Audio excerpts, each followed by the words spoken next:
Bhagavato arahato samma sambuddhassa. Namo tassa bhagavato arahato samma sambuddhassa. Namo tassa bhagavato arahato samma sambuddhassa. Good morning everyone. Today will be the last lecture about the explanation or description about the ultimate realities. So far we have discussed about the Paramatthadhammas, the basic characteristics of Paramattha and the Paramatthadhammas.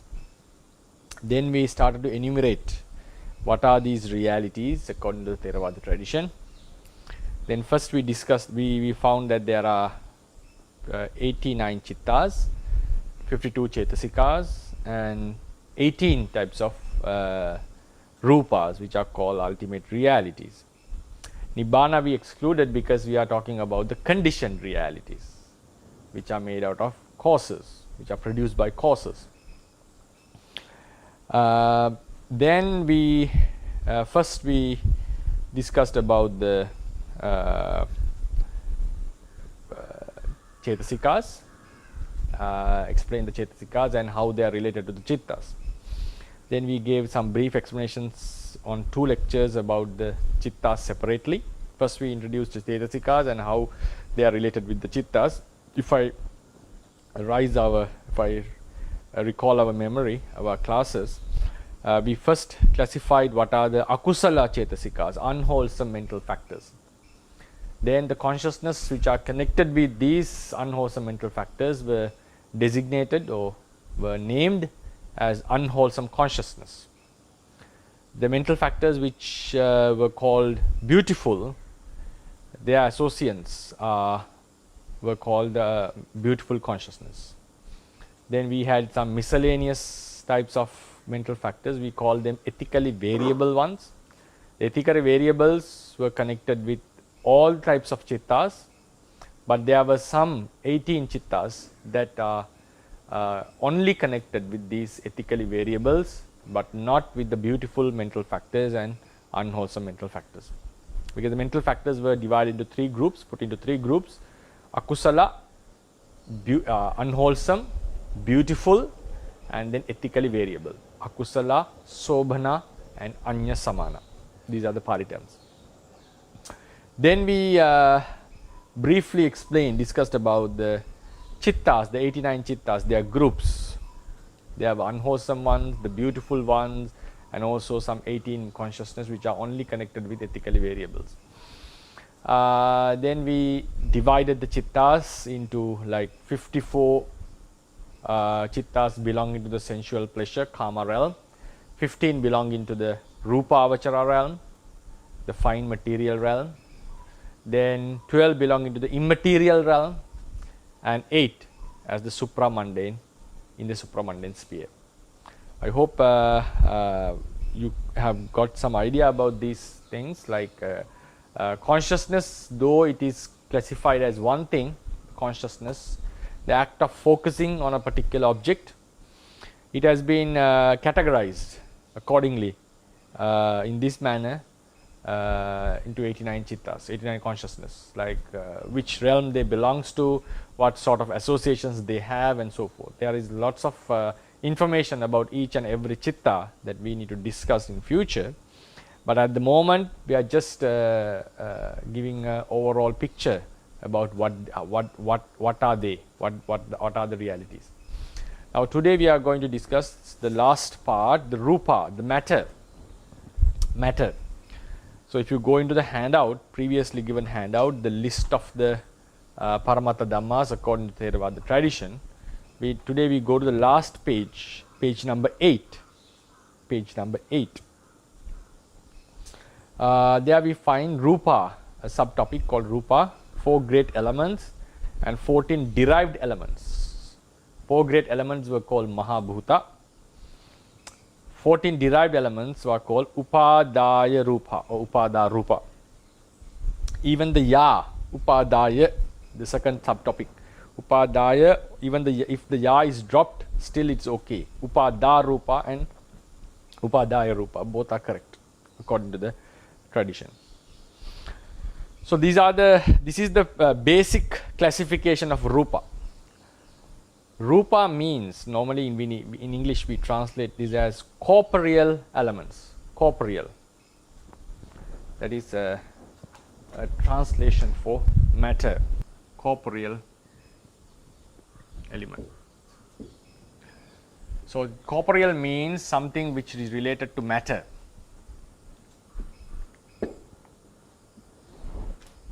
I hope my spellings are correct. It's matter. So we normally call it, we can also name it as a physical realities, physical elements, corporeal elements, or the matter. So the basic characteristic of a corporeal element or matter is they manifest. I'm using the word manifest.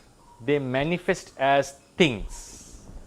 They manifest as things or substances. Substances. So normally the substances or things that we know, that we experience in day-to-day life are sometimes called matter, or we can call it corporeal elements. So when we investigate what these things are, what a table is, what a chair is, when we go in that intellectual analysis, which we discussed in a few lectures ago, the intellectual analysis of dividing what we experience, in this analysis or in this process of analytical process, in the end we find certain natures or certain it's better to say the natures, sabhava we call, certain natures or certain qualities that cannot be reduced any further. That cannot be reduced any further. So in the intellectual analysis of a substance, when we go further, step by step, what we end up is some physical qualities.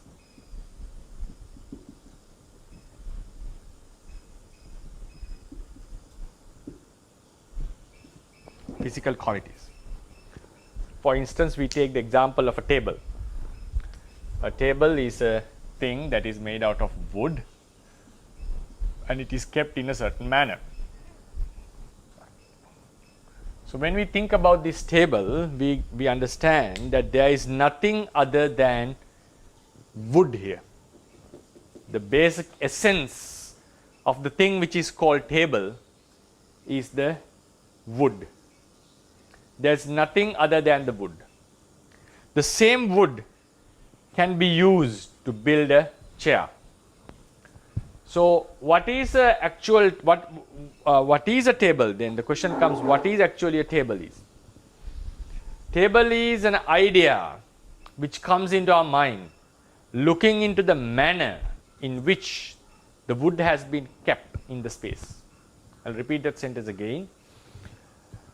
How the wood is kept in the space, the manner in which the wood is kept or assembled, looking into it, we get a certain idea called a table. But in reality, we find there's only what there is only pure wood. That same wood we arrange in a different arrangement, a different assembling, then we can call it a chair. Or then sometimes we can call it a cupboard. The same wood can be transformed into another thing. But when we think intellectually, we find that in all these three cases, whether it was a chair, whether it was called a table, or whether it was called a cupboard, or even a small house, if we have used the same substance, what we get is just pure wood. The same wood which was used to build a table has been used to build a chair in another occasion. If we change its order or the manner in which it is fixed. So then we find the idea of a table is a concept that we build in our mind looking into the manner the wood has been assembled. Then we can call table is a bunch of wood. We can separate it, for instance. Pile of wood. Then a question comes, is a casual bundle of this wood, can it be called the table? Is the wood is the table? If someone argues the wood itself is table, regardless of its manner, regardless of the manner it has been kept, in all the times we should be able to call it or name it as the table. Because even a casual bundle of wood, even we pile it and tie it with a rope, still we should be able to call it the table. But we do not use, we are not in that usage. Why is that? Because it's just a pile of wood. And what is a table then? If wood is not the table, table means an idea which has been constructed in our mind or which occurred in our mind, looking into the manner how the wood has been kept. So then we find wood is not a table. Wood is not a table. Another question, did the table arise when the wood has been assembled in such a manner? No. Still, it's only wood is there. Nothing new was created. Nothing new has been created in this assembling, in this fixation. Only thing is, we have got an idea, looking into how it has been kept, we get an idea that this is a table and we name it. In one language, we call it table, in another language, we may call it in a different name. We may call it a different name. So then, we take one piece of wood, or we just analyze the wood and we find these wood are made out of certain particles. That's obvious. Even scientifically, we know things are made out of particles.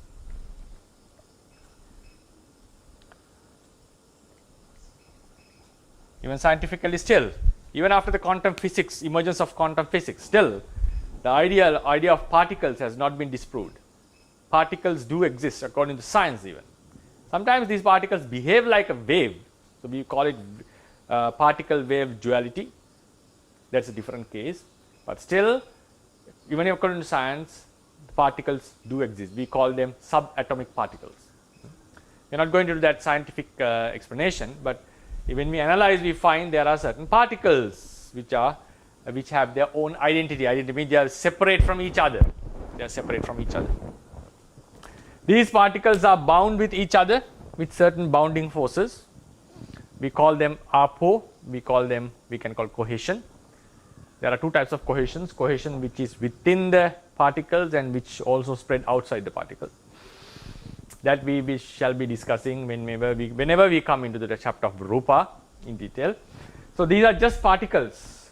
Then the particles are arranged in the array of these particles. The way they are arranged, we get the idea of a wood. Wood is also, when we analyze intellectually, we find it's just a bunch or group of particles that have been, we can call comprised.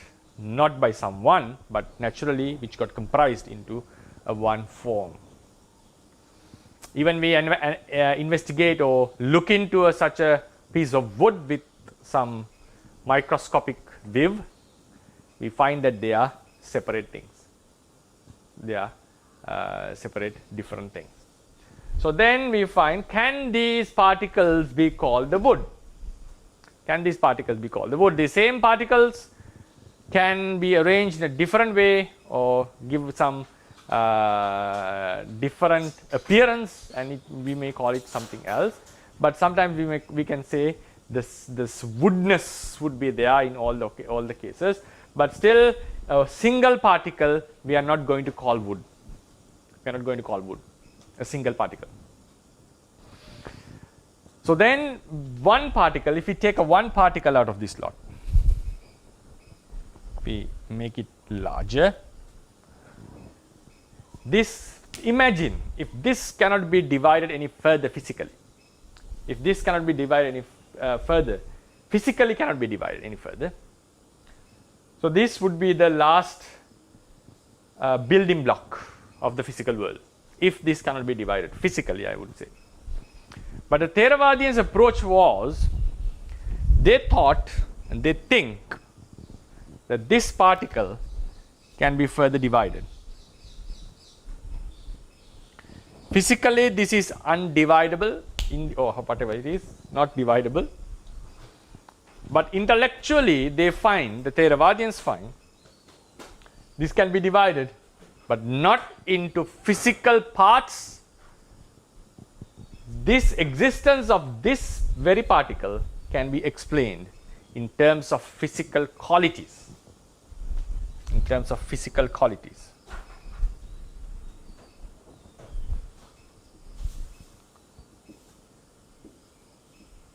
We call them physical natures. Or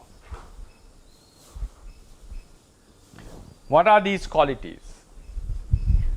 For instance, one is hardness, another is heat or coldness, cohesion, and pushing nature. I hope you can see the board. Hardness, heat or coldness, cohesion, the pushing nature. Is there any difficulties in seeing the board, Dr. Ryan? Yes, we can see the board. Right, okay, right. So, this is how the Theravadians would explain. What is hardness, what is heat, what is cohesion, physical nature? We have to have separate lectures for these. We explain it. How these four elements exist within one particle. We call it a kalapa, one unit. And how do they affect beyond the unit? Like how two kalapas, two units are interrelated to each other.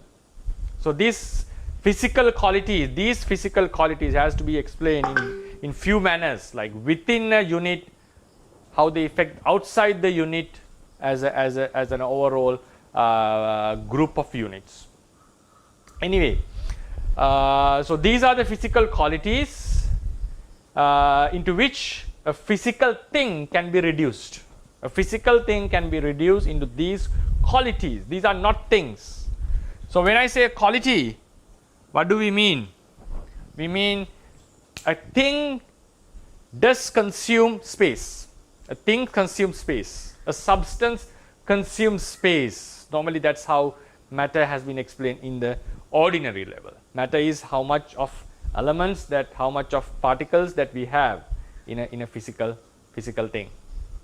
So sometimes, it is called the mass, not the matter. Sorry, mass is the physical stuff that we have in a certain body. So these physical things, the matter normally consumes space. It's a thing. It has a weight. It has a, better to say, it has a mass. It has a mass. So, but when we talk about the physical qualities, they do not consume any space, and they do not have any shape. They do not have a specific mass, we would call. But when they come together, when the physical qualities are connected with each other, when they come together, they manifest. Now if we go into the reverse order, they manifest as a physical thing. They manifest as a physical thing.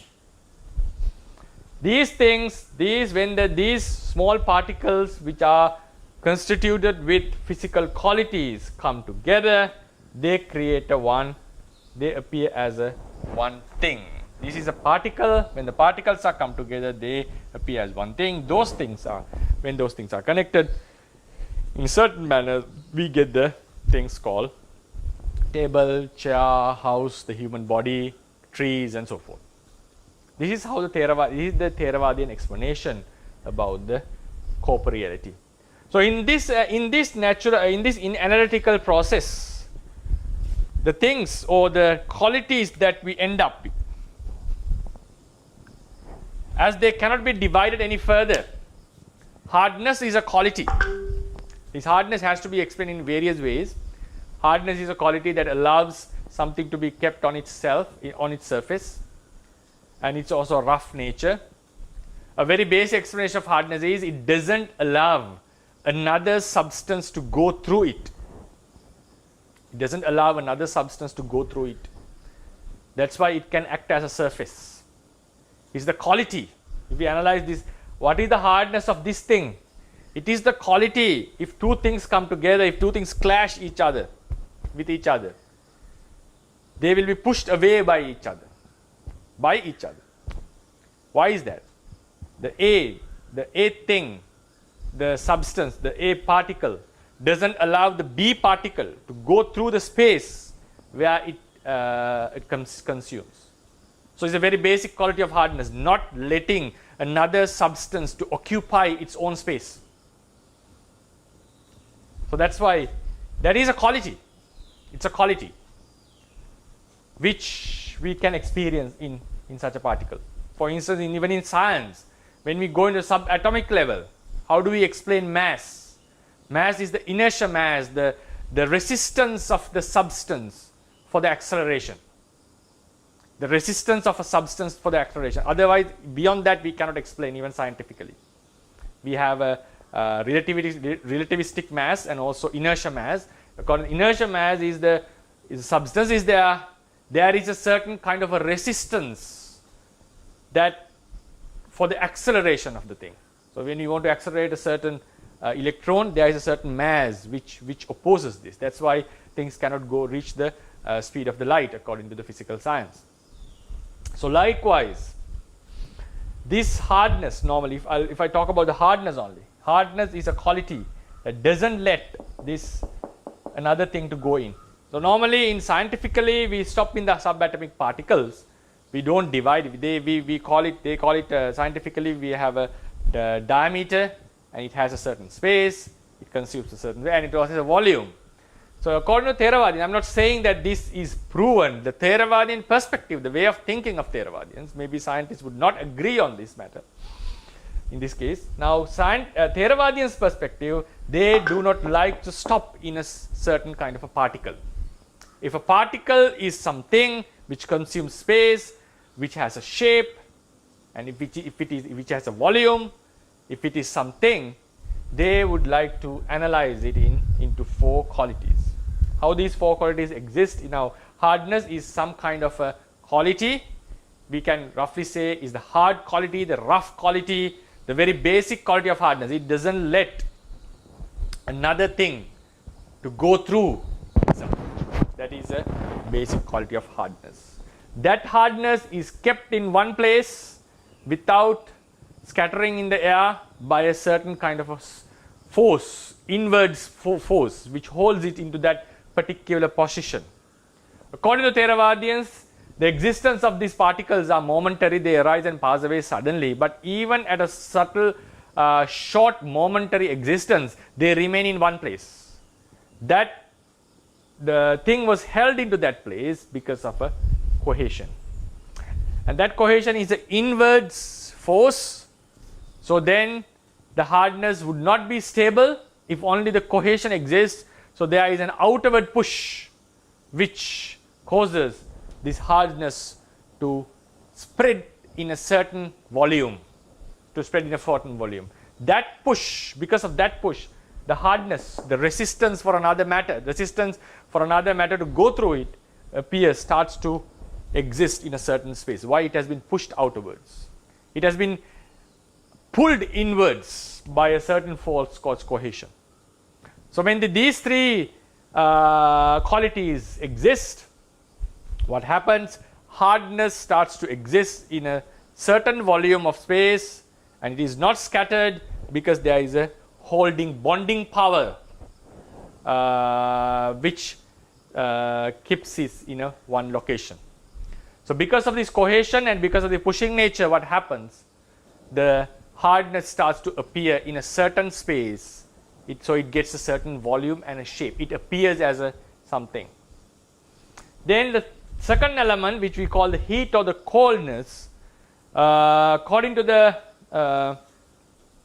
Theravadians, would facilitate the proper functioning of these elements. So we normally call the heat strengthens the other three elements. Heat or the coldness. We have both the explanations. Whatever it is, that is a quality which strengthens all other three qualities. So it facilitates its proper functioning. So therefore, when the four qualities come together, they appear as a thing. It's not that the all individual qualities are things. It's just a hardness, just a cohesion, pushing nature, and heat or coldness. So when they come together, they appear as a thing. So then with these things, these particles, the physical world is made of. So in this intellectual analysis, the qualities that cannot be further divided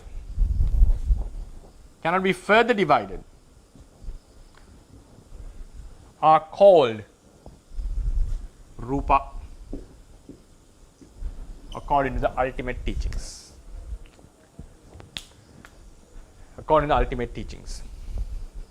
This rupa means, even for these, conventionally we call rupa corporeal elements. Rupa is corporeal elements.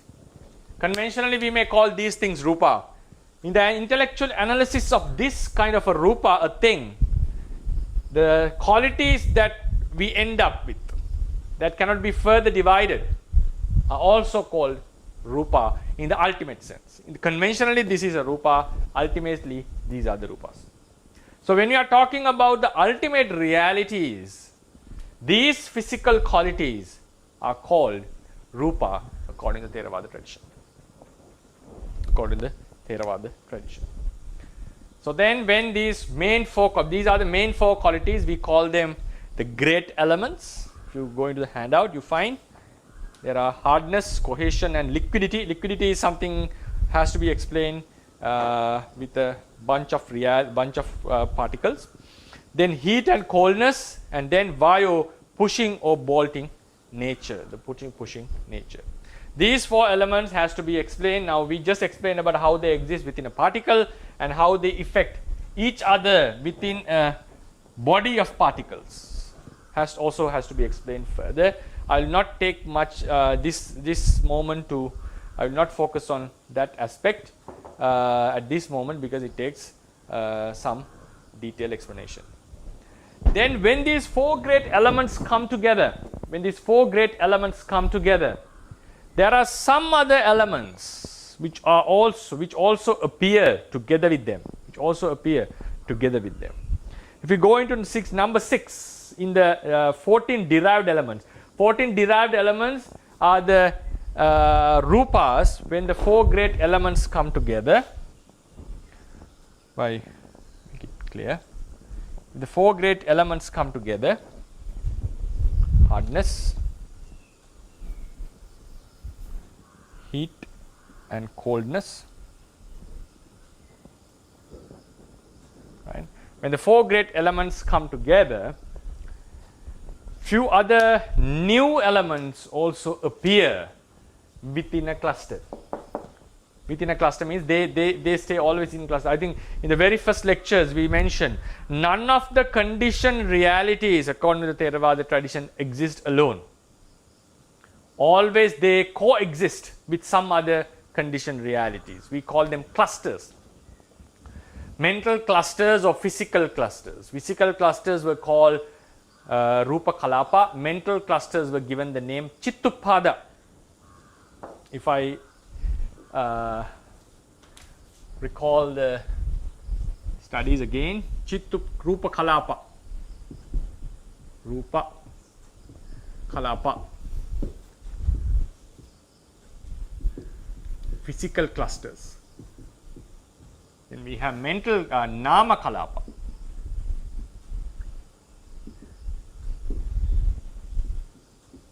Mental clusters. Physical clusters and mental clusters. What does this say? Mentality or physicality, physical corporeal elements, whatever it is, they do not exist alone. They cannot have the ability to exist alone. They always depend upon, like in groups, like they are like communal stuff. They cannot live alone. Normally, like humans are communal beings, but still humans can live alone in some cases. But they greatly depend on each other.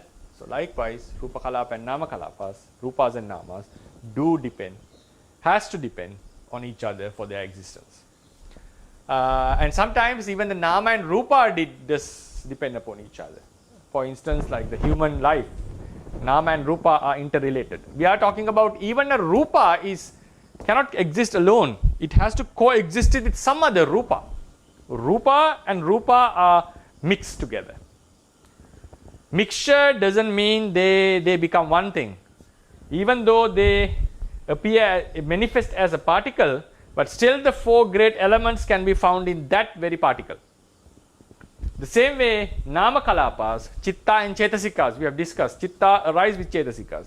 They do exist together, they have to exist together. They cannot appear alone by themselves. So likewise, when now we go back into the Kalapa, Rupa Kalapa, when the four great elements come together, they manifest as a thing, as a Kalapa. In addition to these four great elements, some other new elements also appear together with them. What are these new elements? These are called derived matter. 14 derived elements.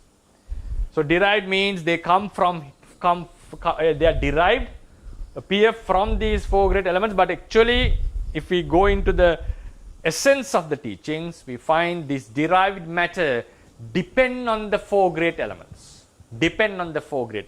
It's the Pali word comes Mahabhutanang Upadhaya Rupam. Mahabhutanang. So it's written in the genitive case, but the commentators say the meaning should be taken in the accusative case. Mahabhutang Nisaya, depending on the great elements, not of the elements, not of, depending upon, depending on. It means all these 14 derived matter are different elements. They are different elements. They are not parts of the great elements. They are completely different elements depending upon the four great elements. That is also something that we have to keep in mind. Otherwise, we can reduce all the corporeal element into four great elements. No, according to Theravadians, there are altogether 18 corporeal elements which have their own independent existence. Independent existence means they have their own existence. They are a complete different end. It's not a part of something. It has its own existence like a different human being.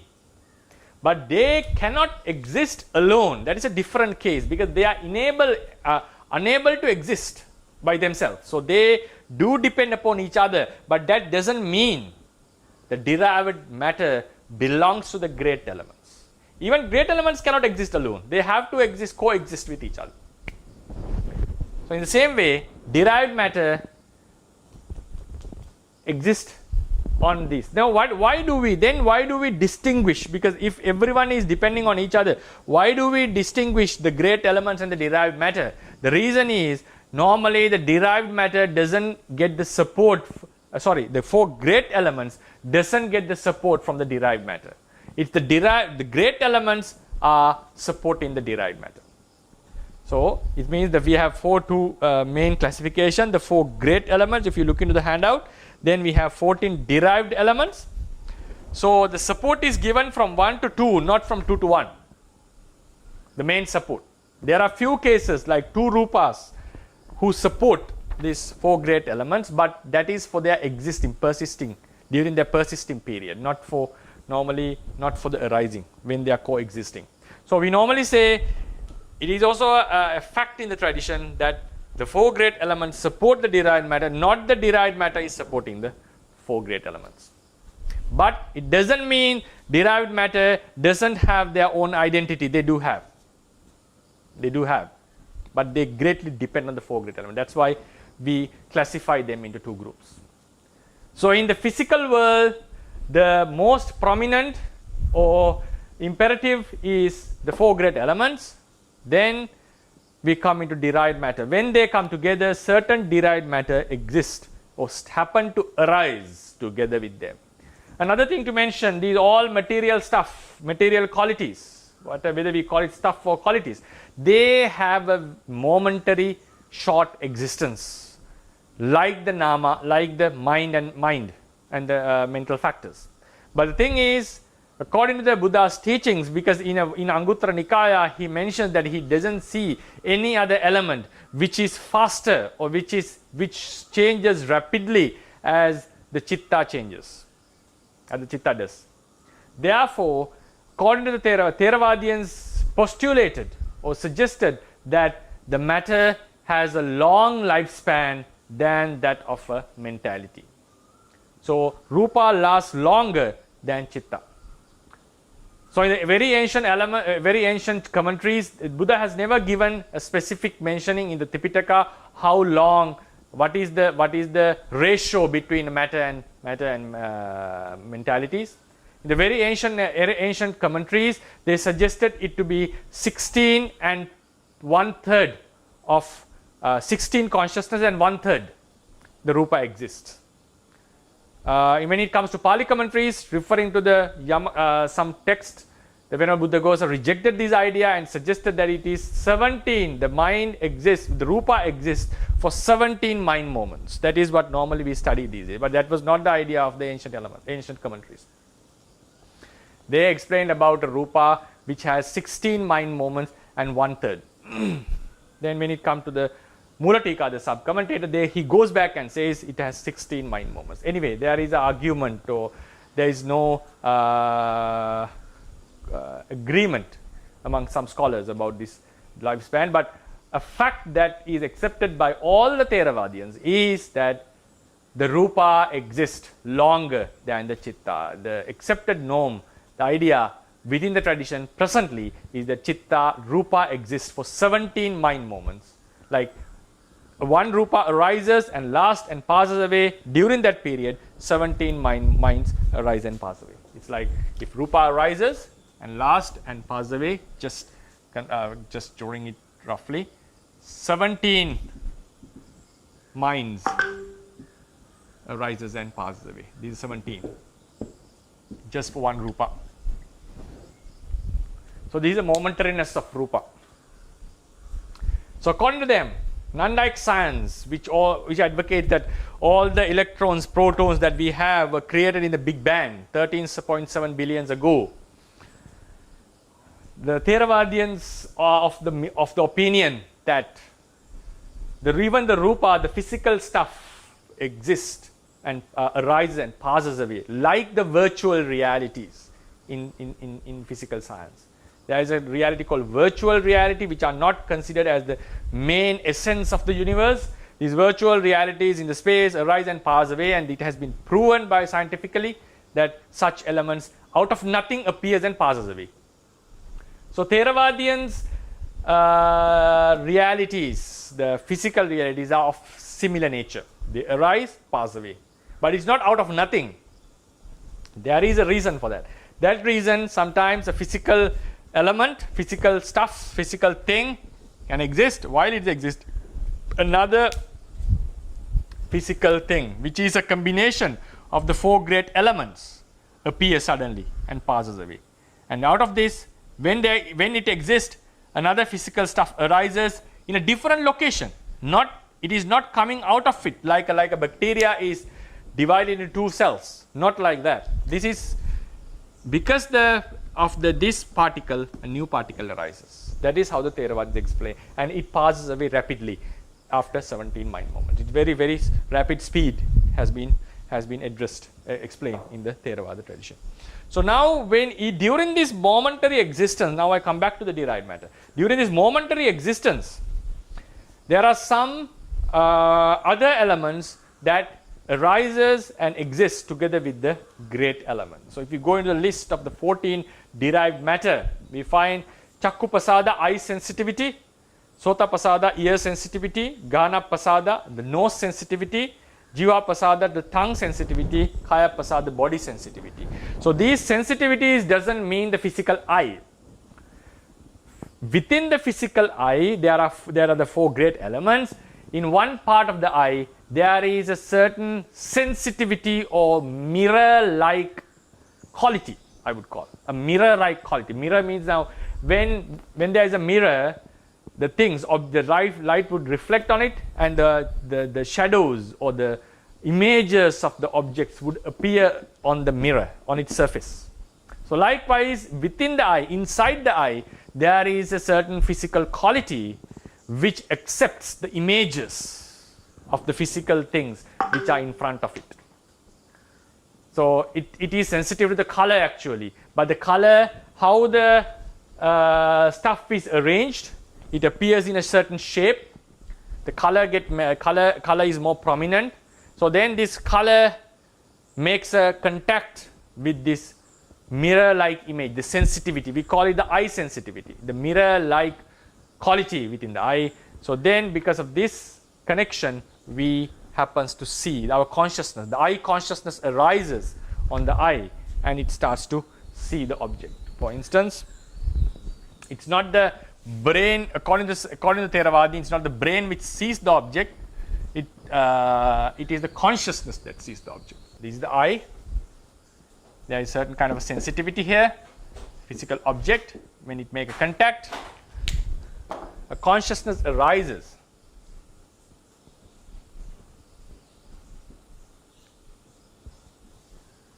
With physical factors, mental factors. This is the eye sensitivity.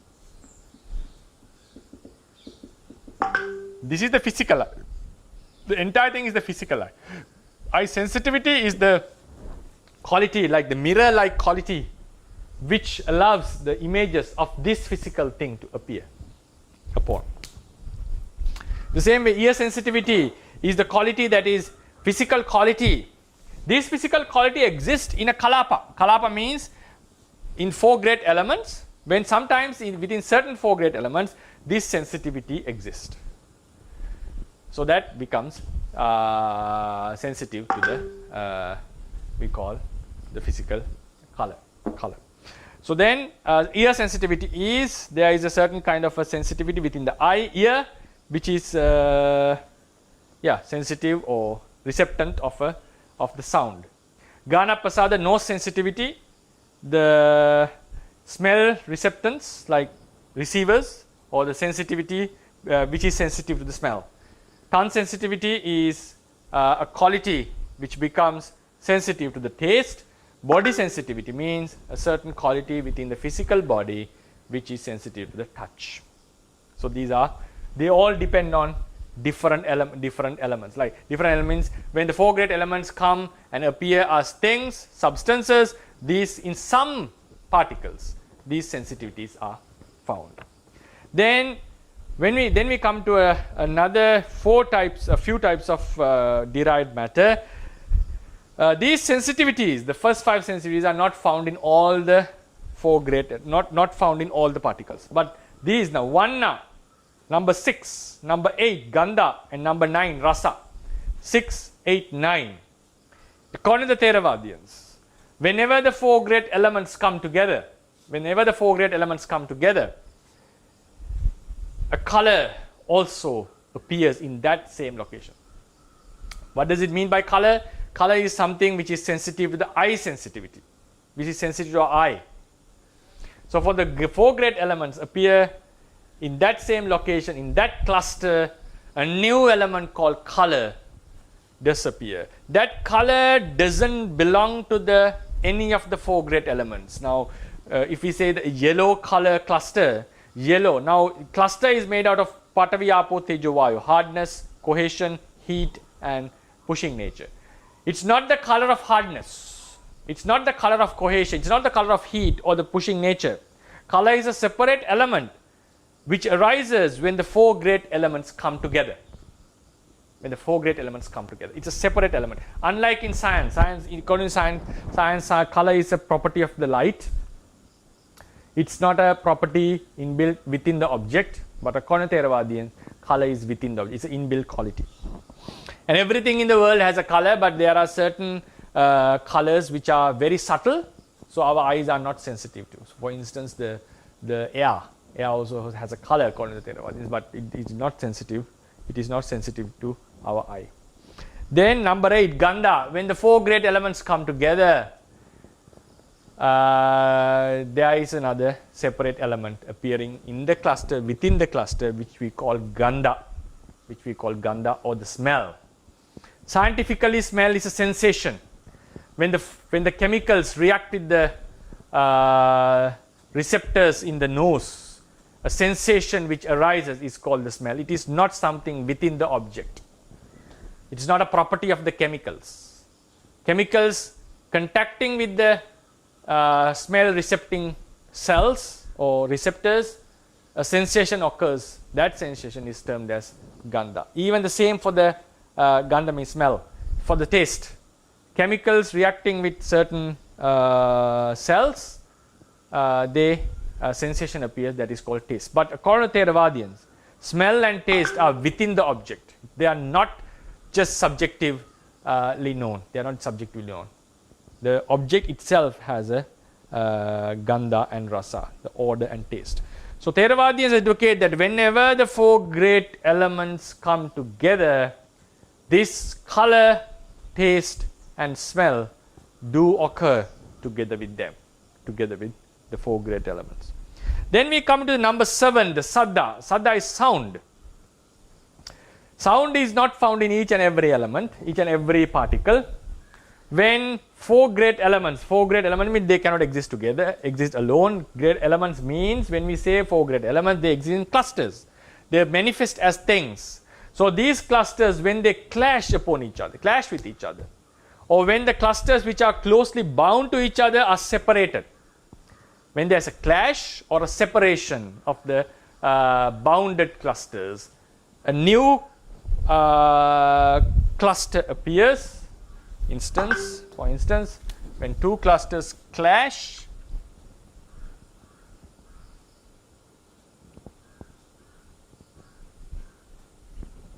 at that time a new cluster appears with the four great elements.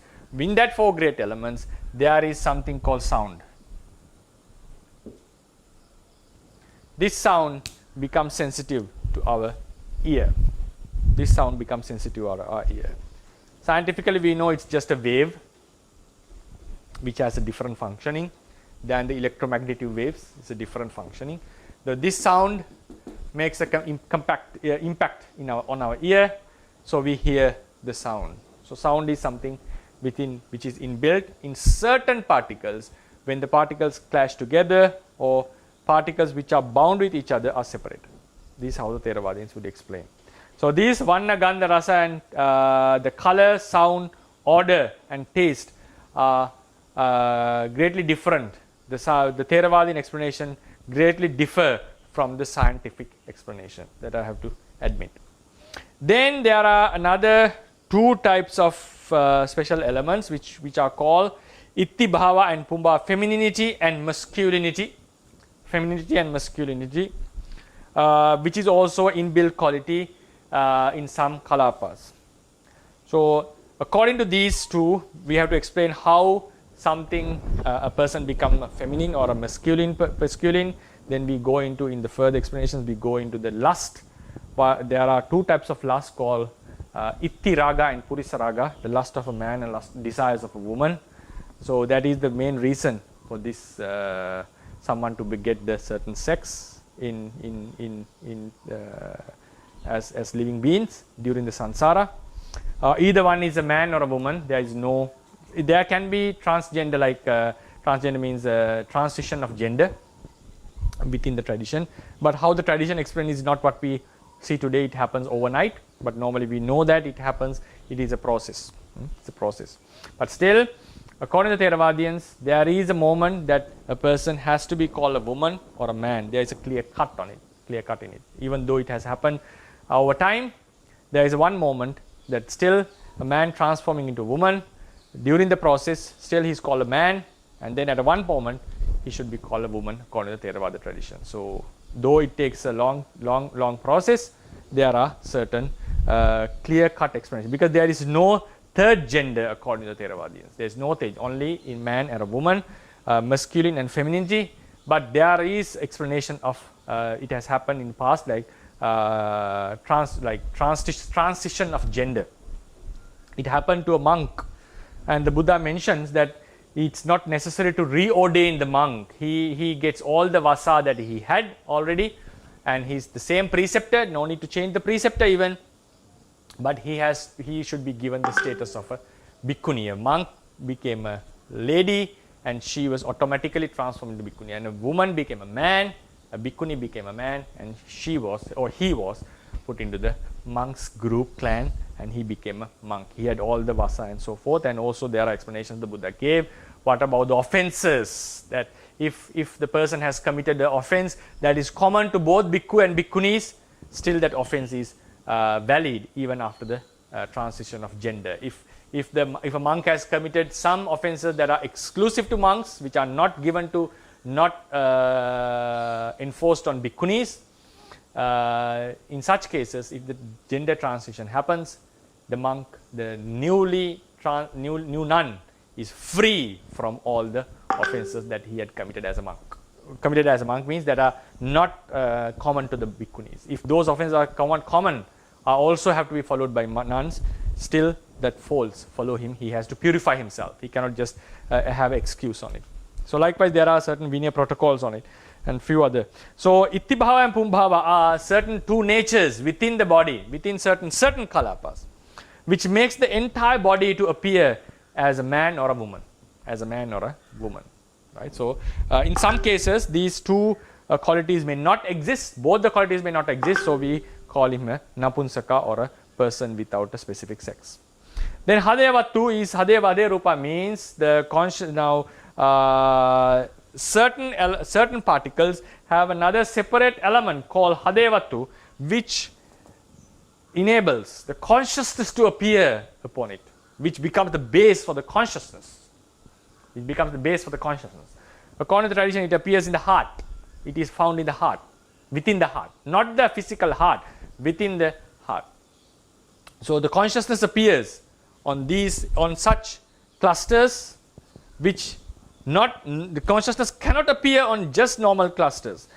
The four great elements, color, taste, and smell, all this cluster has to have this Hadevattu, the special element, for the consciousness to appear on it. It has to have that special element. So that is the element which facilitates the arising of consciousness. Then we come into another rupa called Jivitindriya. Jivitindriya means the life faculty. Life faculty. Hadevattu is the base for the consciousness. Jivitindriya is the life faculty. Life faculty means a certain, we call it vitality. Vitality.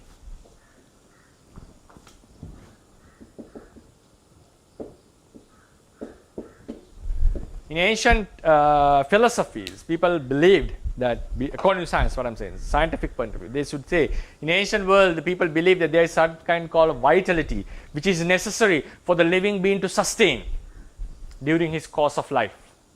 But biologically now they would say it's not necessarily that such a vitality is necessary, because we can explain, the scientists can explain how the cell functions. The functioning of cell has been understood according to them.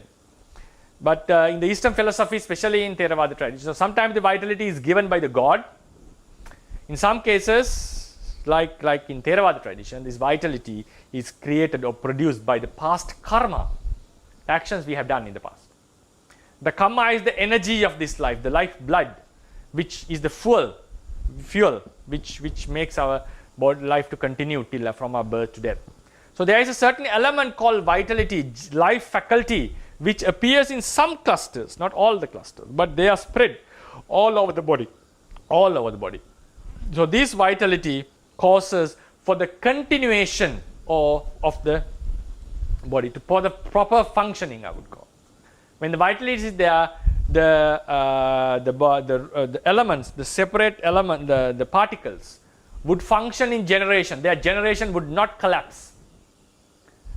So that's what is called living. Is called living. It can be found, this generation not even in a table, the generation would not collapse. So, but the thing is, in this case, a life is a production of the karma, and the karma does not exist. Now karma has passed away. In the past moment it was done. Now a person has been born newly.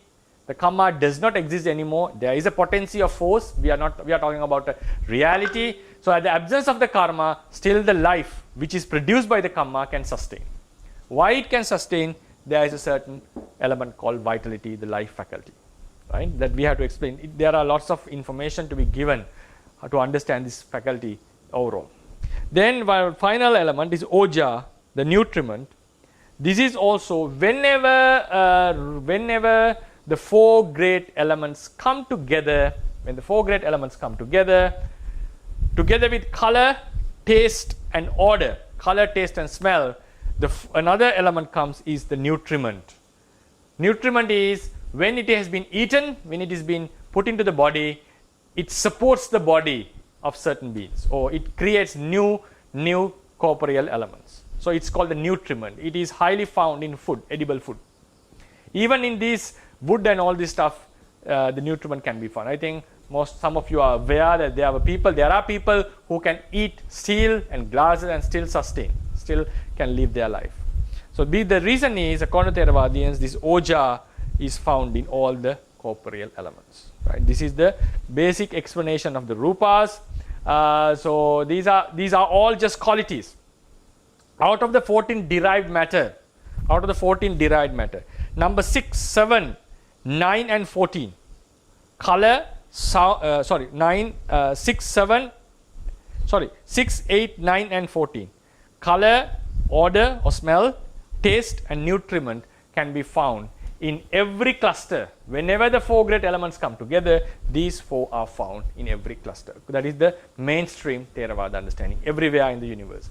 But there is a disagreement about the Brahma world according to the Mula Tika sub-commentary, because referring to the texts, he suggests that in the Brahma realm, Gandha, Rasa and Oja, these three are not found in the material cluster. So according to him, in the Brahma realm, the minimum cluster is 5 rupas, but normally the mainstream Theravadians accept the idea that there are 8 rupas in every cluster. So, and the last thing to mention, this cluster, when the great elements come together, a cluster is not made. That is also should be emphasized. A cluster is not made. The great elements and the derived matter appear, take some volume of the space, so they manifest as a thing, as a cluster, as a particle. A particle is not made. When the four great elements come in a cluster, a particle is not made. It appears or manifests as a particle. The same thing, when the wood is assembled, a table is not created. It appears like a table. Our mind takes it as a table. So likewise, when the great elements and the derived matter come together, appear in a cluster, it appears as a thing, but as a particle. But when we analyze intellectually, we find we can reduce this particle into physical stuff. But the thing is, in the natural world, these elements cannot exist alone. They cannot exist alone. They exist always in clusters. So what we find practically are the particles. But if Theravadians reduce them into qualities further. So in the end, what we find is our bodies, the physical stuff, the world we experience is a combination of just physical particles which are not cells, which we cannot call cell. A hardness can never be called a cell, and we would not accept it as a cell. Cohesion, heat, we are not going to accept it. But still we think that there is a self, or I'm here, I'm talking, and I'm doing, I myself do certain things. That is our basic understanding. So to get rid of that understanding, what we have to do is to focus on these physical qualities separately. When we start to see our body as a hard thing which is hard, and also which has cohesion, heat and so forth, though they exist together, what a yogi has to do is focus on them separately, one at a time. Then he understands it's a combination of the four great elements. The hardness itself, when we focus on hardness, the mind would say, no, it cannot be called my or I. The cohesion itself cannot be called I or myself. The heat, coldness cannot be called I or myself. The pushing nature cannot be called so. Even the color cannot be called so. So when we focus on these elements separately, great or derived, great elements or derived elements, when we focus upon them separately, the idea of self would naturally get dissolved.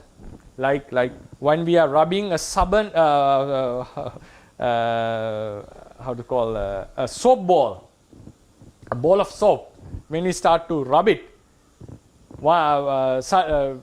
with each and every rub, naturally the ball will shrink, or it will be reduced and it will get smaller and smaller. So likewise, when we keep on observing the four great, these derived matter and the great elements separately, one at a time, focusing on their intrinsic quality, the self will would naturally diminish, and we will be able to get rid of the self idea. Yeah. So these are the explanations about the elements. So from today I will be ending this chapter about the Paramatthadhammas. So far we have discussed the basic qualities of Paramatthas and the Paramatthadhammas and what they are. From next week I'll be shifting into next week I'll start recalling what is the chart that we have discussed so far. We have finished the Paramatthadhammas, and now next week we'll be going to start Upadino Dhammas, the other ultimate natures that are necessary to explain the existence according to Theravada. Yeah. So hello everyone. As usual, if you have any questions, you can raise your hand or you can put the questions in the chat box. Hi Bhante, I have a question. Yeah. And this question is related to the lecture last time. So last time you talked about the jhana chittas. Then you mentioned that when a person attains the jhana and he dies with the jhana intact, which means the ability to enter into the jhana any time, then he's going to be reborn in the Brahma world, right? And then so the question is, so when that being is reborn in the Brahma world, does he still have the ability to enter into that jhana? A question that has been discussed within the tradition. So the question is, now we mentioned last week, a person who has the jhana dies with it, dies with the ability, like possessing the jhana, not losing the jhana. He dies without losing the jhana. And also I mentioned, what does it mean to lose the jhana? Losing jhana doesn't mean coming out of the jhana. A person loses the ability to enter the jhana. So that ability is lost in two ways, either because of a hindrance, a strong hindrance that has occurred in the mind, like we call nivaranas, a strong lust. A person who has jhana would lose the jhana if strong lust appears in him, or even strong dosa appears in him. So it is mentioned in the commentaries that the ascetic who prophesies the Bodhisattva would become a Buddha in future, King Suddhodana's teacher. He cried seeing the Bodhisattva, that he would become a Buddha in future, and that he will not have the opportunity to see him. He cried and he lost the jhana, and then he regained it. It says he re-established his jhana. So when a strong nivarana hindrances appears, you lose the ability to go into the jhana again. That is called losing the jhana. Just entering into jhana and coming out of jhana is not considered as losing. The second way to lose it because we don't enter into jhana regularly. It is because of busyness or because of a sickness, whatever physical, mental inability, whatever reason. If you don't frequent our jhana, there is a possibility that he may lose it.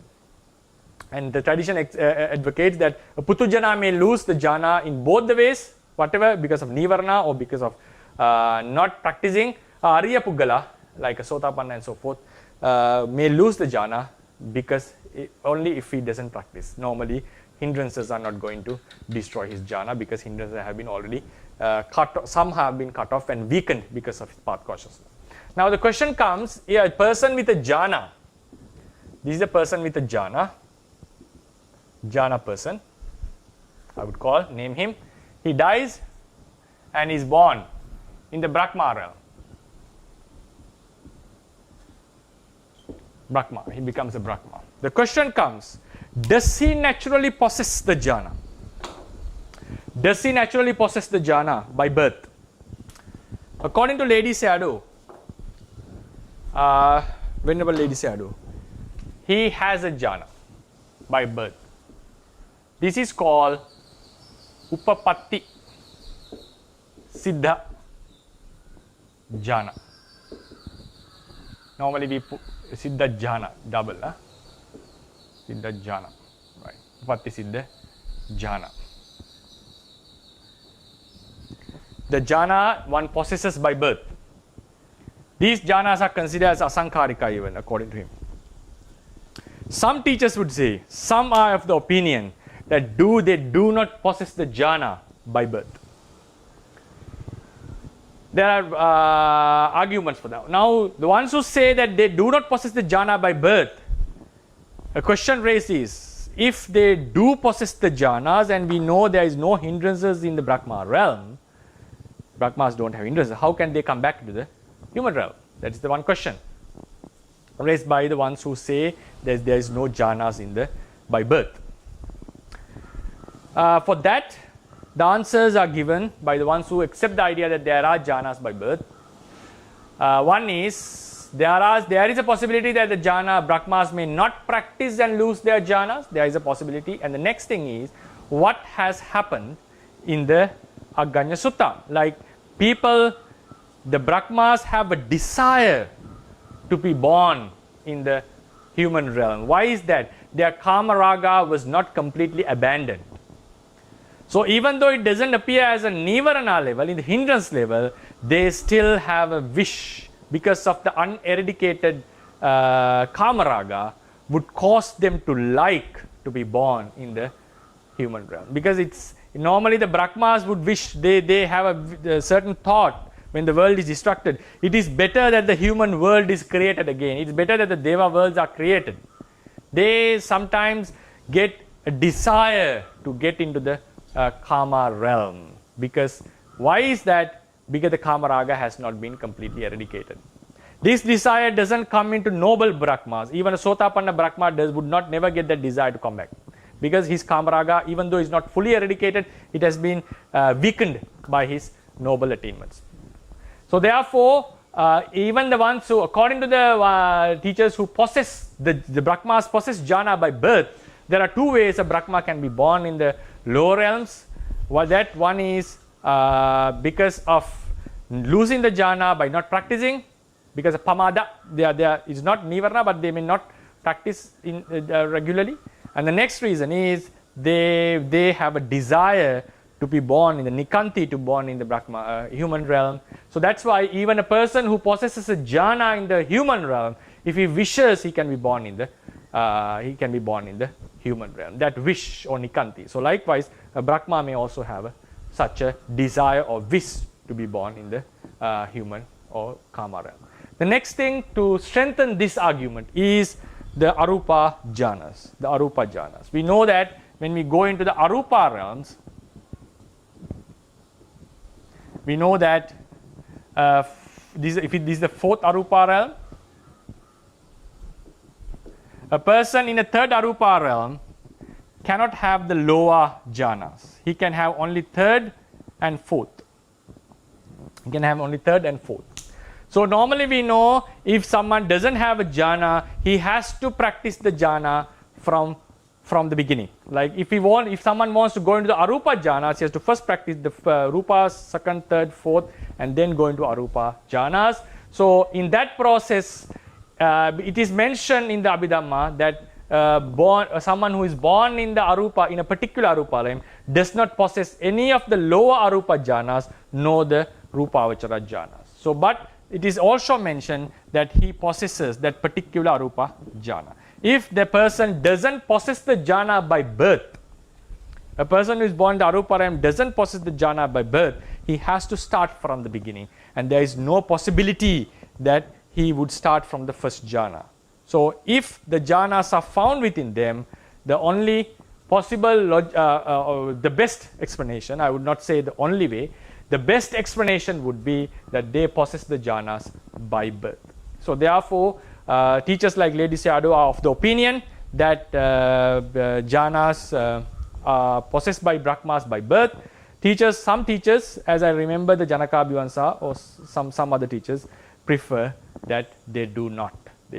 So this is how the explanations are given within the literature. So there is a question from the audience. So when you talked about the four basic qualities, the question is this four basic quality theory unique in the Theravada teachings, or is it inherited from the ancient Indian thoughts? I'm not sure, because the Patavi, Apo, Tejo, Vayu, the four great elements, the idea of four great elements did exist in the ancient India. for sure. Not only in ancient India, even in the other cultures. As far as I know, even in the Greeks understood that the 4 great elements. But the difference of the Theravadians is they attribute, now earth is normally hard, like Patavi. The word was Patavi, Apo, Tejo, Vayu. Different cultures may have different wordings, but Patavi was considered as the hard, is the earth element, like the hard stuff. Heat is the fire. Water is the liquid element, is the water, Apo, and air is the Vayu. But the thing is, the Theravadians have gone bit further. As to my understanding, I haven't studied the other teachings thoroughly. To my understanding, the uniqueness of the Theravadians, they attribute these elements to qualities. The hardness, cohesion. It's not about water. Even in water, Theravadians would say, it says that the 4 great elements exist. Each and every particle. Each and every particle. So that's what we find in the Patana.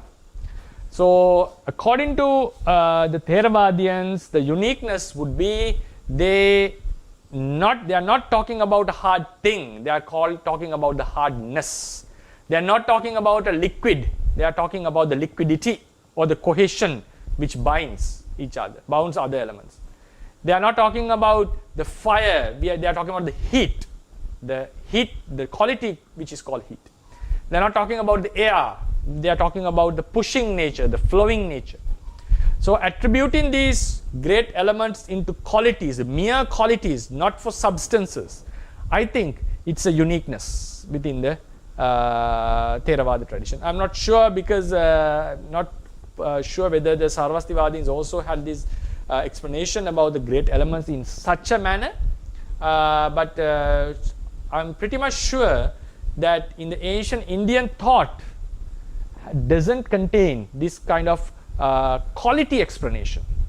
They would have the substance explanation on this, but not the quality explanation, as far as I know, but I cannot guarantee on this about this. Yeah. So to my understanding, this is something quite unique to the Theravadians. Thank you, Bhante. Sadhu, sadhu, sadhu.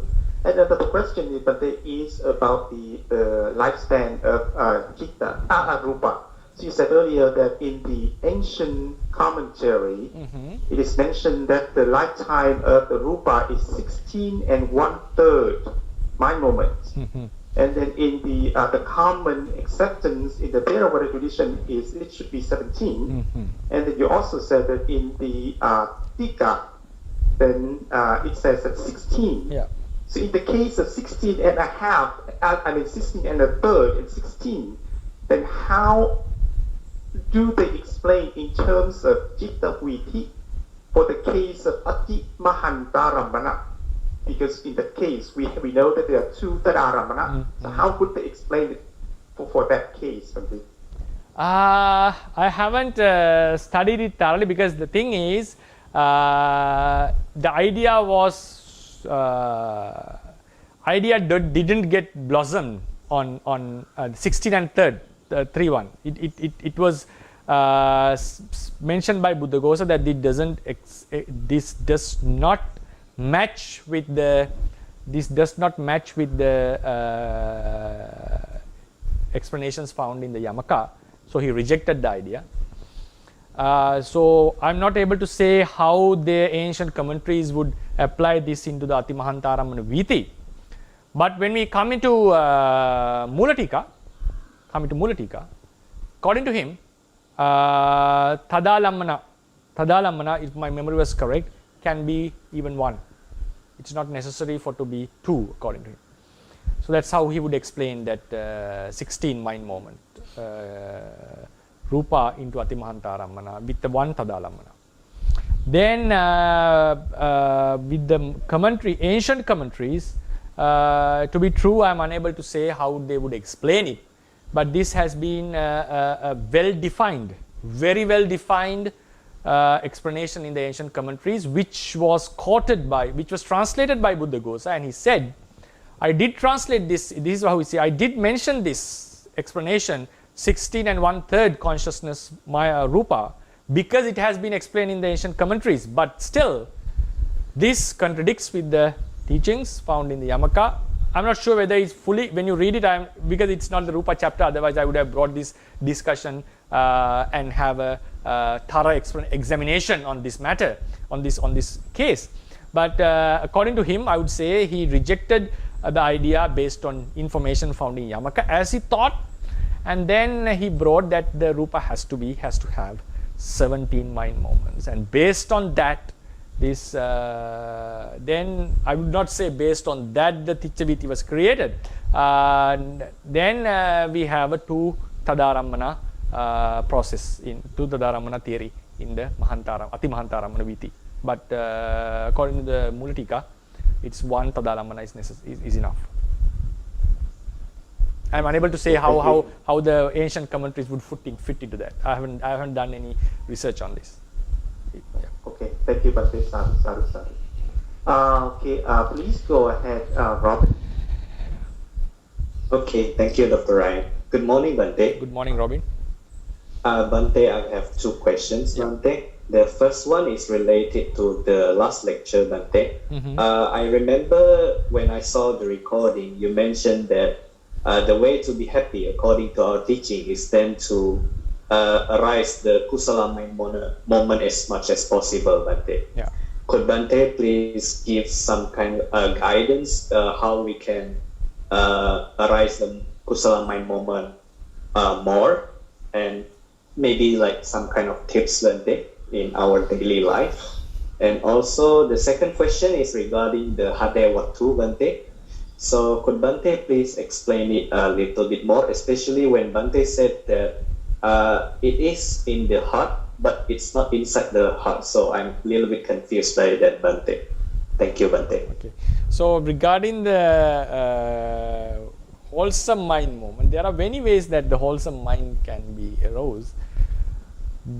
To my understanding, the best would be to keep your sila perfectly, like keep the precepts well, at least the 5 precepts as a human being. So, and then keeping the 5 precepts, automatically this, if someone is away from such unwholesome deeds, naturally there will be some kind of a peacefulness within the mind, because the person is not doing any harm to anyone, not the rough or gross defilements are arising in the mind. So that would naturally create some tranquility within the mind. And then the next thing is reflect on this sila again and again, that my life is pure, my sila is pure. In some cases, some can have, when this reflection is done, some can have unnecessary doubts about the sila, that we have to be aware, because doubt cannot be removed fully with just practicing sila. That has to have some wisdom. So we should be able to know that the mind sometimes does cheat on us. Cheat means make us foolish sometimes. So therefore, prevent the thoughts of unnecessary doubts on sila, but keep the sila well in an ordinary level, and then try to reflect upon it again and again regularly. So it is one way of getting a wholesome bliss. Then when we come into another tip, I would call, given to the yogis, the practitioners. Normally we are happy about ourselves, seeing our own development, own success. That is natural to every being. So even we are practicing a sila, we see that we don't have any fall, so then automatically our mind becomes elated. Then the next point is, sometimes some people can be happy with their sila, but sometimes certain humans have more expectations. I'm a person who can be satisfied with sila. No, sila doesn't mean that we don't strive further, but sila is enough to make the mind happier. So what I have gone through is sometimes this is not really appealing to different beings, because even something applies to myself, it doesn't mean that it has to be applied to everyone else. So it seems like sometimes a spiritually concerned person. That's why someone would ask how to have wholesome thoughts all the time, because he's he's not fully into sensuality. He has some spiritual aspect. So they have like high expectations that to should have a samadhi, to have some progress and so forth. And maybe sometimes the sila is quite difficult to be practiced in some cases, for some. That is also possible. That is the human mind, Putujjana mind. In such cases, the advice was given. Now, during the practice, people doesn't feel happy about their progress. That is also a huge problem for the practitioners. Then we start to get the boredom. Then we feel like boring practice. That is called arati. A-R-A-T-I. Arati in Pali. To get rid of arati, the advice was given, practice mudita, sympathetic joy on others. Now some teachers would translate it as appreciative joy. Even sympathetic joy, I think, is perfectly correct, because sympathy is not always related to compassion. Sympathizing means appreciating or accepting what others do and so forth. And appreciative joy is also a very good translation. In mudita, what we do is we observe others' success and we become happy about their success as it has happened to myself. It's against the jealousy, fully against the jealousy. So this is how the advice was given. It is not possible, the commentary says, it is not possible the person with mudita would have arati. The person with mudita would feel boredom in the practice. So what does it mean? This is my personal explanation on this. Why instead of having metta or instead of having reflecting on your sila, why it was mentioned to go into mudita, which is observing others and appreciating their success? It's because it's easiness. That's what I personally feel. Someone to become happy about someone, him or herself. Because normally as beings who love ourselves, we keep higher standards to ourselves. That's why when we are spiritually concerned, we see even the minor faults in us. In other cases, we don't want to see our faults, we always blame others. That is a different case. But when we are spiritually concerned, we tend to see even the minor faults within us. So therefore, to avoid all these faults and to come into a higher success, we need lots of effort and it also needs some time for the maturity. The spiritual development would not come overnight. So to become happy about ourselves would not be easier for some. So instead of waiting for your own success to be happy, what the teachers have suggested, the ancient teachers have suggested, be happy about others, which is quite easier. So when we develop the mudita upon others, it means even of a person with a bad manners or bad behaviors, we still can find some good qualities within him, a success about him. Maybe about his wealth, about his success in the career, about his certain good qualities or towards someone else. Maybe he would have harmed me, but for others he would have been such a nice person. So we can appreciate their good qualities. Everyone has a good quality normally. So when we start to appreciate their good qualities and the success, our mind starts to be naturally happier, and that is much easier than becoming happy about ourselves. So it's another very nice technique, I would say, offered by the ancient commentators to us. That be happy about others, see their success. So naturally your mind will be happier.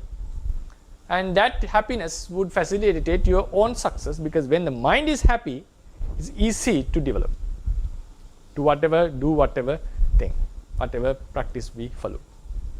I would give these two suggestions, like keep a sila and try to not to break it, and to always try to reflect upon the sila, that my sila is pure, leaving out the unnecessary doubts. Then try to have sympathetic joy, the appreciative joy towards others. which would also enhance our true happiness. Then the next question comes regarding Hadevatu. Hadevatu means is a subtle kind of rupa within the clusters, which facilitates the arising of chittas upon it. So it is said in the books that it is located within the heart, in the blood, but doesn't move out of the heart with the blood. So it remains within the blood. So what happens in a heart transplant? To my personal understanding, the heart transplant, the heart is not always necessary for this rupa to exist. That is another point, because the heart is created after a few weeks in a fetus. After the child has got conceived, it takes some time for the heart to be developed, get into a physical thing.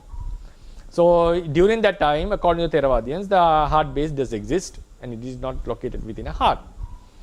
So what happens when in a heart transplant, if the kamma is still there and the other facilities are provided, the heart base would appear in somewhere in the body or in some part connected to our body, and the chitta would appear there.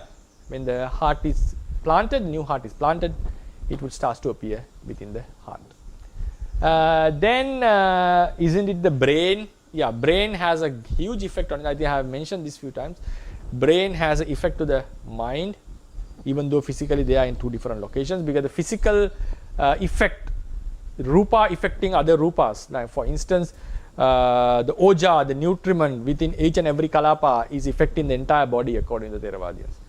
The apo can affect another rupa kalapa. Tejo can affect another rupa kalapa. So the effects of the rupas go beyond the cluster.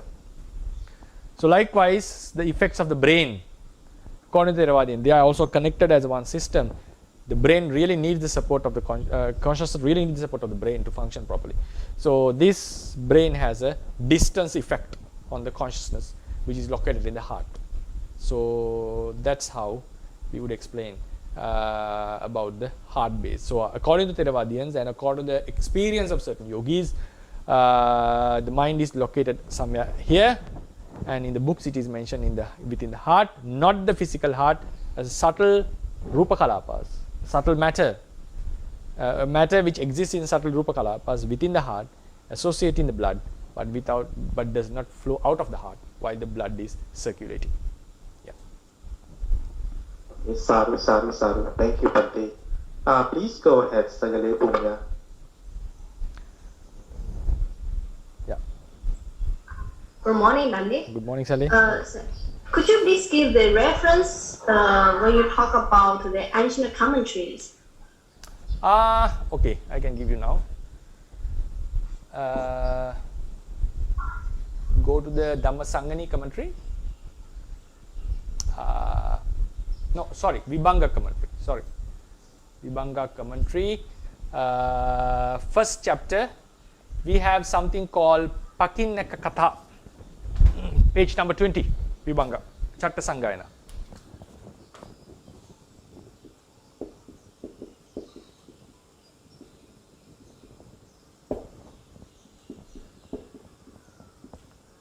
Vibhanga Attakatha.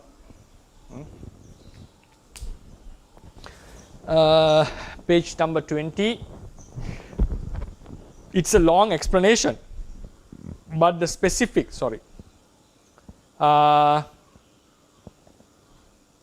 the specific point is found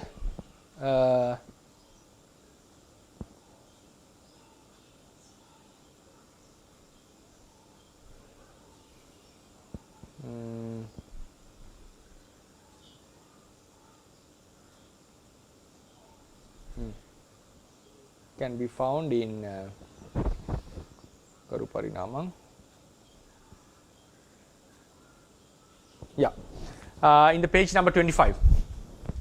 This is one chapter. Chapter means one explanation. It's better to read the entire thing, but you can find the specific information in 25 and 26 on these pages. And rejection of Venerable Buddha Gosa,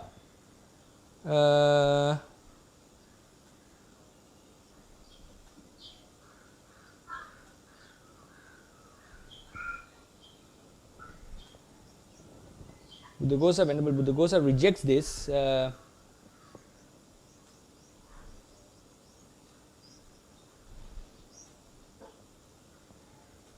Page number 26. Yeah, you can find it in the 26. How Venerable Buddhaghosa rejects this idea, giving some information from the ancient commentaries. So in the text and rejecting it. And he says, I wrote it. Attakatayang agatatta uttang. I wrote it because it appeared in the Attakata.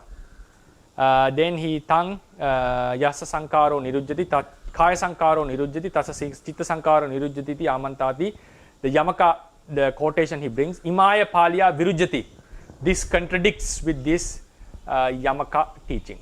Katang, and he explains it. And then he mentions this should be adjusted likewise, and instead of 16 and 1/3, 16 1/3 was changed. Change means suggested as 17. Based on the Yamaka, not his own opinion. But this 16 and 1/3, the Mulatika says, according to what the one sentence which was given in the ancient commentaries, we can have 4 possibilities: either 16, 16 plus, 17, 17 plus. But when you read the entire thing, read the explanation of the ancient commentaries, this is what we find. And this was rejected by the Buddhaghosa. But when it comes to the Mulatikas, he prefers this 16. So there are 3 explanations within the Theravadians about this, and what is accepted today is the 17 mind moment theory.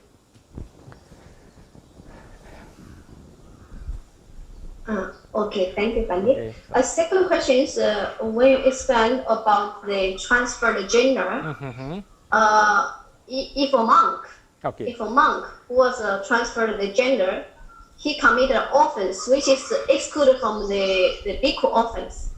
So, did he commit that offense or not? You mean a monk has committed offense of a bhikkhuni? Is it? No. For example, previously he was a bhikkhuni. Okay, right. And He became a monk. because after become monk. Uh-huh. But he committed offense, which is excluded from the bhikkhu order. No. Then after he becomes a bhikkhu, what he has to practice is bhikkhu's or bhikkhu's vinaya, not the bhikkhuni vinaya. That means if he, as a monk, he did something as a bhikkhuni, but is not offense, right? Yeah, not offense. Like for example, some offenses are only for bhikkhunis, not for bhikkhus, right? A bhikkhuni becoming a male and becoming a monk, doesn't need to follow the bhikkhuni order anymore. He has to follow what had been said to monks. But now there are offenses that he has done. Now offenses that we do are not automatically ceased. There should be some specific remedies. There are protocols for that, procedures to purify ourselves. For instance, a monk committing some offenses and without purifying himself disrobes and reordains.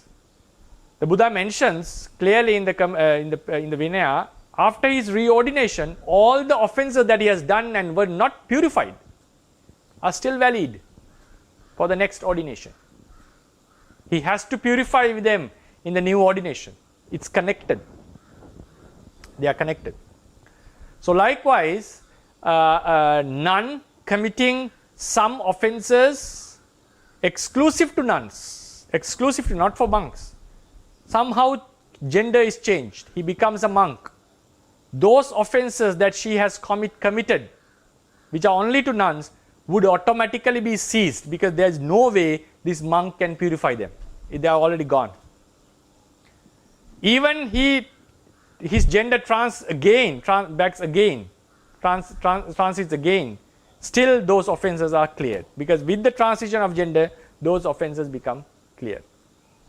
Then a nun has committed offenses that are common to both bhikkhus and bhikkhunis, and she has not purified herself. Then suddenly she becomes a man and turns into a monk. Those offenses which are common to both are still valid. Even as a monk, he has to purify those offenses. If as a bhikkhuni, that moment he she was committed Parajika. Oh no. Then Parajika is gone. She loses the opportunity at that time. So even the gender is transferred, she still is Parajika. Okay, sadhu. Thank you, Bhante. Please go ahead, Mr. Ananda. Pastor Bhante, this question relating to the sound. So if I heard correctly, you mentioned certain clusters when they break up or when they hit together, then make sound. So is it common to?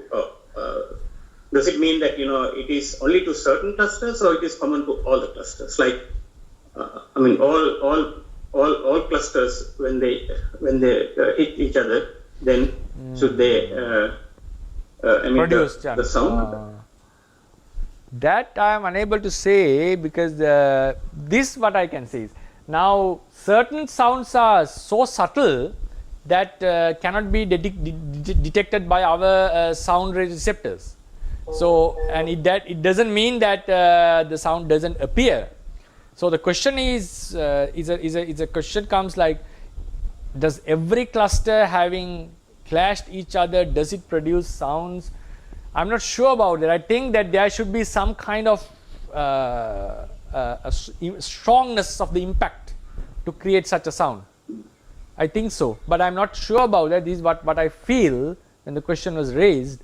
But there are certain sounds that we also know that are not sensitive to our ear consciousness. Yeah, I'm not actually asking about the sensitivity. I mean, certain sounds are not sensitive to us. Yeah. But generally, I think it should produce a sound, right? But even though it is not sensitive to human mind. Yeah, that's why it seems like every clash should produce a sound, and then the only thing that what we cannot solve should there be some strength in the clash, like there should be some kind of strength in the clash for it to arise. So that okay. I'm not sure to explain. And I have another question, if you have time.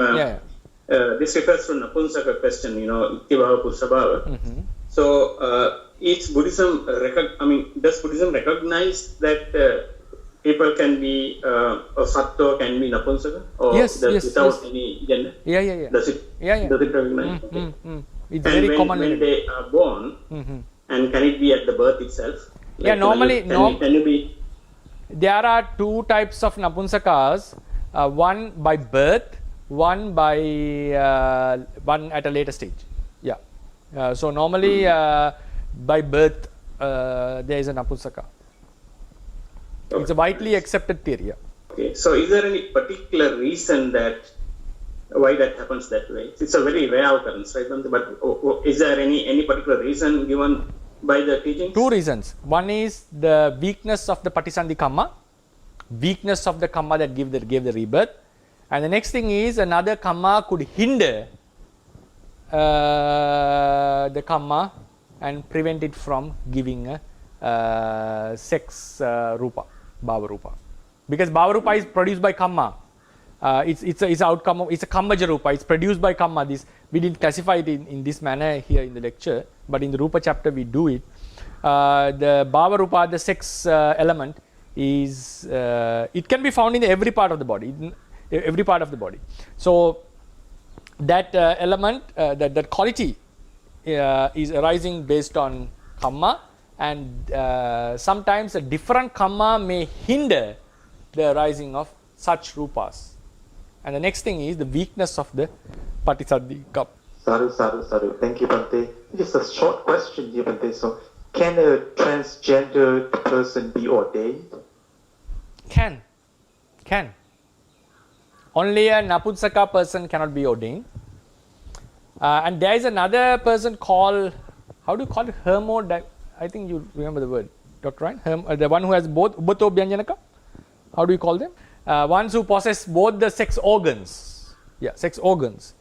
So they, even the ones who possess both sex organs, I'm talking, do not, even them has one Bhava Rupa, like one of these Itti Bhava and Pum Bhava. Either he is a male or a female, but he may possess both the organs by which he can do the intimate act. So such a person who possess both the sex organs cannot be ordained. Napunsaka who doesn't have any of the bhava rupas cannot be ordained. But a transgender person, it's not a problem at all. But there's a as it was raised as a Vinaya question. I'm not sure about the ones whose gender is transferred through operation. There is one kind of a Vinaya issue on that. I'm not sure. I haven't thoroughly studied the process. If I frankly say, a man, for instance, if the testicles were removed, that person is considered not as a transgender. It is considered as he becomes invalid for the ordination. That's another third group. That's what I said when Mr. Ananda asked how could a Napunsaka, whether it's happened with the birth or not. According to the Buddhist theories, if the testicles were removed, naturally after some time he becomes a Napunsaka. Then that is what happens during the process of the life. Sometimes it happens by birth. So even such a person is not valid for the ordination. So I'm not sure how the transgender operations are happening, because this was asked as a Vinaya question in one of the monasteries even. What happens a monk having sex with a transgender woman whose sex has been changed with the operation and so forth.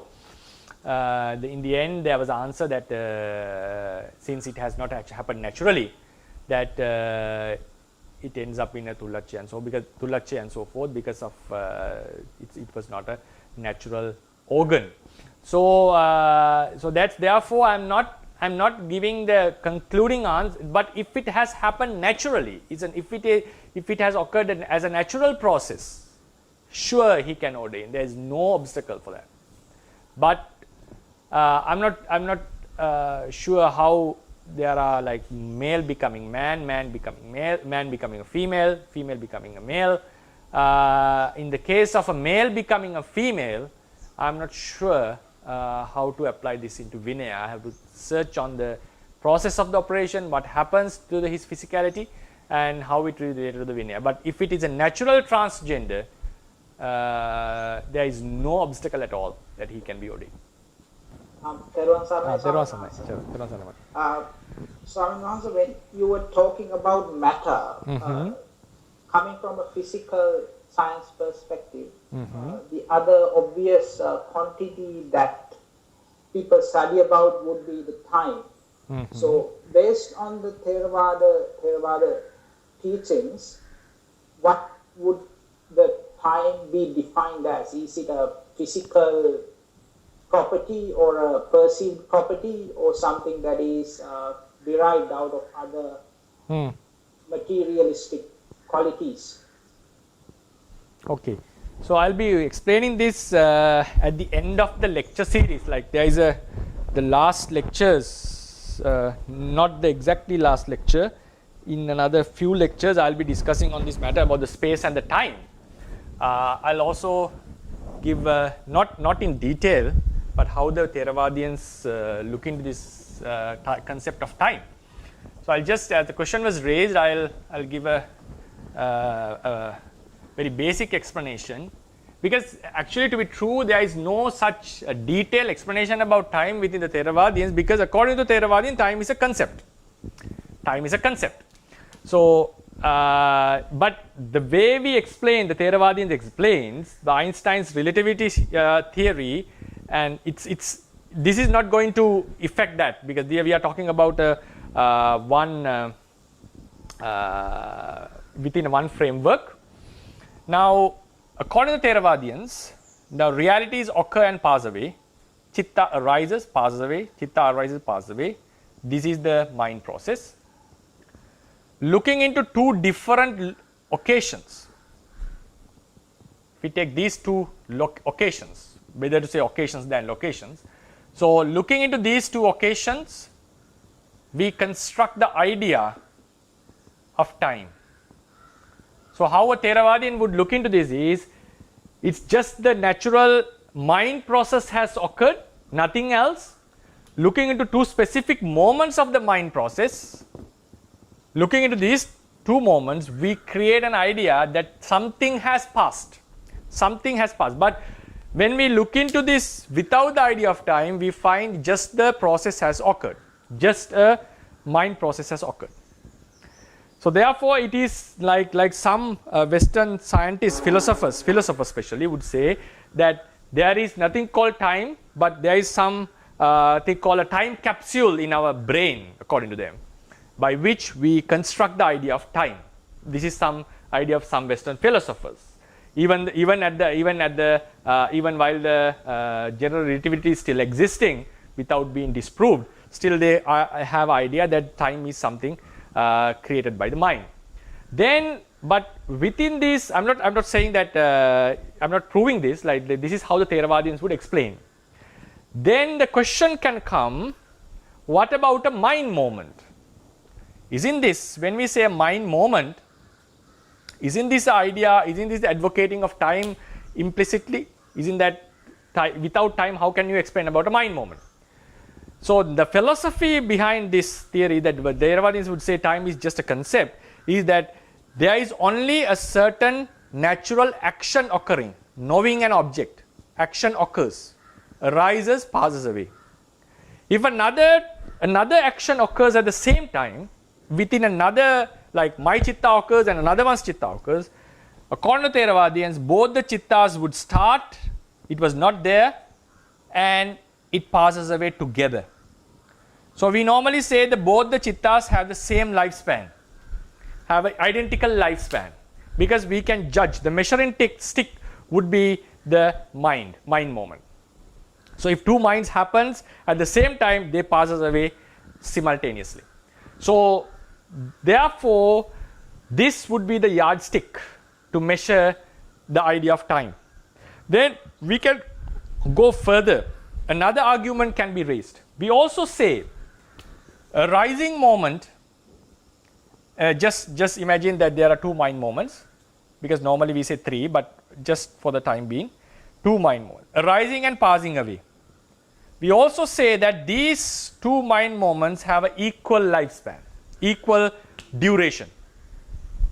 So then, if this was the basic unit of time, unit of knowing the time. So when we have, so what I understand philosophically is, if there is a unit, one unit that is a certain action, a universal action, which has a same duration, how can we have the idea of duration that both actions have been were started at the same time simultaneously and they would end simultaneously? Then we consider both the actions have the same duration. So this would be the ultimate measurement for the idea of time. Then we also advocate that in one mind moment, the arising moment, upadakkhana, and the bhangakkhana, passing moment, are identical. So if this was the basic unit, we cannot divide it into. So what is the idea? Why would we say that this and this have the same duration? Isn't that the idea of? Isn't that we are advocating? Because how can we say that they have the same duration if this is the smallest unit? So it means we know. How do we know this and this occurred that have the same duration? Because there should be some idea, something called time, by which we can measure these two. That's why we could say that this and this had the same duration, if this was the smallest unit of calculating the time. Then this can also be explained in another way. For instance, when a mind has occurred and comes into the peak of the arising, this is not the mind, is not just is the ability to exist, or we can call the strength, whatever it is. So this ability comes into a peak. Normally it goes like this, into a peak point. It's not a direct line. It decreases its acceleration. The increment decreases. The acceleration drops, and then it starts to drop down. So this is the peak of the strength. So if a consciousness has come into its peak in its strength, this is called the arising sub-moment. This is how we divide it.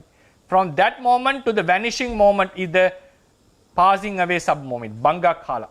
This is Uppada Kala, Bhanga Kala, rising moment, vanishing moment. So when a consciousness has reached its peak in the strength, if another consciousness starts to arise at that moment, what happens? It would reach its peak together when at the moment this consciousness vanishes. So that was the yardstick. Then this consciousness passes away. Okay. So we say if the two consciousness can have the same duration, and while the one consciousness is occurring, when it has reached its peak, another consciousness starts to arise, it would reach its peak while the other consciousness completely vanishes. So we can assume that the arising moment, we can conclude that the arising moment and the passing moment have the same duration. So then we don't need the concept of a time to calculate or to say that the both moments are the same, because we can measure it by some other means. So the philosophy behind this is when these processes can be explained by natural events, if these things can be explained by natural events, occurrences or realities, there is no necessity of a time to explain this process, because these are universal occurrences. Now someone can ask, how about this moment? How about this moment? Each and every moment. The thing is, it's a natural law according to the Theravadians. That's why it's only exclusive to Theravadians. According to Theravadians, that chittas arise and pass away, rupa arise and pass away, and this is a natural process, and these processes have such identical universal qualities. So instead of saying 10 seconds, we can say the 10 chit consciousness has occurred. So the idea of time can be reduced into the idea of occurrence of realities. And within, the smallest unit would be the one consciousness. Chitta, Chittupada, Chittakkana we call, Chittakshana. So within the Chittakshana, the still argument comes, how can you divide the Chittakshana into two equal parts if we don't have the concept of time? How can we not, without the idea of time, how can we say that they are equal? For that, we bring this analogy, this example. Like when a consciousness has risen and come into its peak, another consciousness starts to arise. So while the consciousness A completely vanishes, the B consciousness comes into its peak of strength. So with that we can conclude that these two sub-moments have an identical time. So therefore still with the process of a consciousness, we can still explain the idea of this duration. I would call the word duration. So that's how the Theravadians would say time is just a concept observing two different occasions, not locations, occasions in a mind or a matter stream. Yes, good evening, Bhante. Good evening. I have a question following up on that particular example that you just gave, and then I have my own personal question. So when you said that the mind moment, is my mind moment the same as your unit? Yes, according to the Theravada, yes. So it would be the same for everyone? Yes, it's a universal constant. And is that the same for animals? Yes. Thank you very much. So the question I have is regarding abortion, on the subject of abortion. So the debate was if the fetus has not a certain form, then it's not abortion. But if the fetus has a certain organs, then that's considered abortion. Would you explain to me, according to the Theravada idea, what is considered abortion and what's considered a killing versus not killing? According to the Buddha has given a very direct answer to this. According to Buddha, he has a very direct answer. He mentions, I consider the life from the moment of conception. Regardless of the shape, the size, his reactions to the outside world, The moment the Patisandhi Chitta has occurred, the very moment the first consciousness has occurred within the womb, I consider the life has occurred. If a monk even supports, a monk cannot do abortion because there will be no child within his womb, right? So there's no womb for a man. So normally, a monk, even he supports for the abortion, regardless of the age of the fetus, the monk commits parajika. It's considered as killing a human being. So it's equal in Buddhist perspective. Killing a grown-up human being, killing a fetus, regardless of its size, shape, or the age.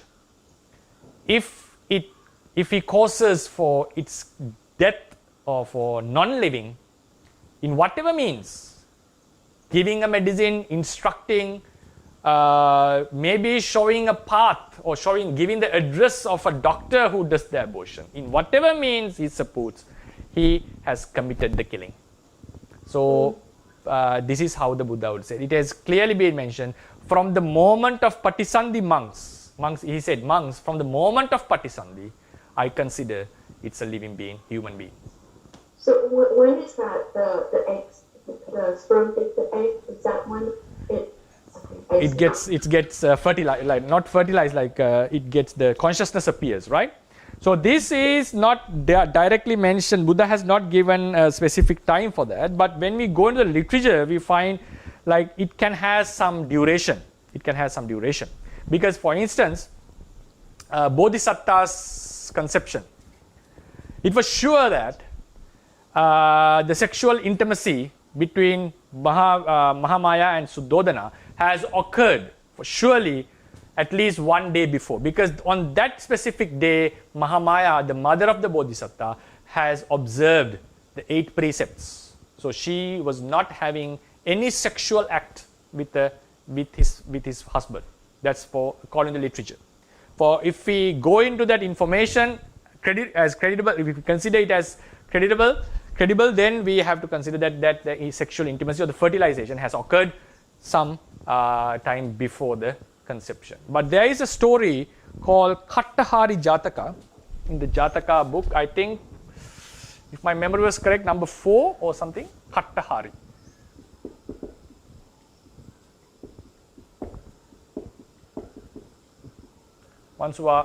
You can, even the Jataka book is fully translated into English, right? Entirely translated. So anyone can read this. This is within the first 10 Jatakas, Kattahari Jatakas.